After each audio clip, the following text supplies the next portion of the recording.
Hello guys. So today we will unbox this MacBook Pro. This is the first ever MacBook Pro with M1 chip retail unit, which I'm going to unbox it in India.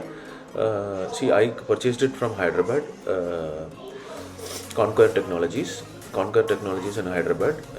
They give a very good discount, and if you're able to provide documents, you will be able to get a faculty discount as well, and you can also get a cashback up to 7,000 HDFC, which is the only running offer for this MacBook Pro.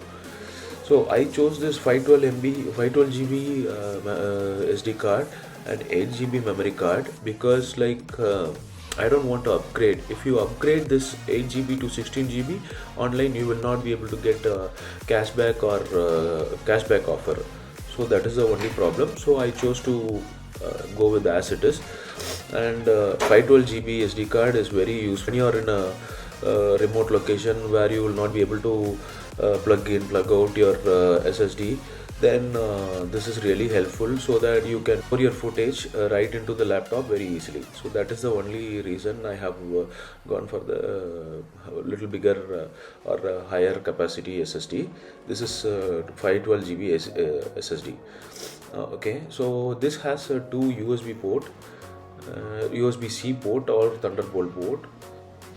See, I will tell you why I have gone to purchase this MacBook Pro instead of MacBook Air. See, right now I have purchased this laptop not to use for browsing, or not to use only for browsing or other internet activity, watching movies or something like that. I have purchased this purely for productivity purpose.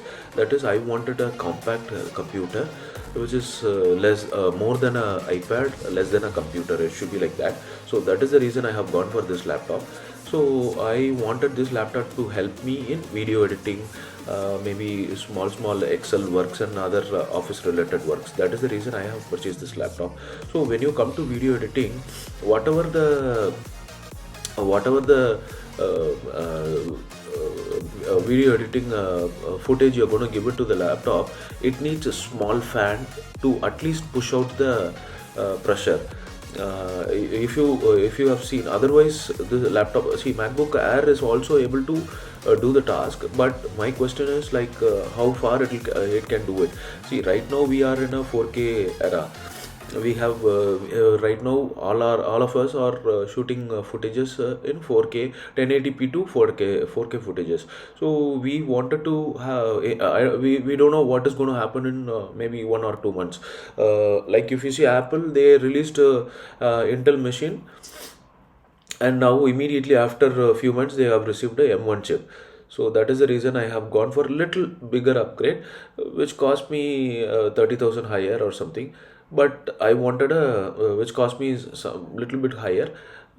If you want to go with the 256 GB also, then also it is a little bit higher. But I wanted this little bit power so that I can adhere to the future.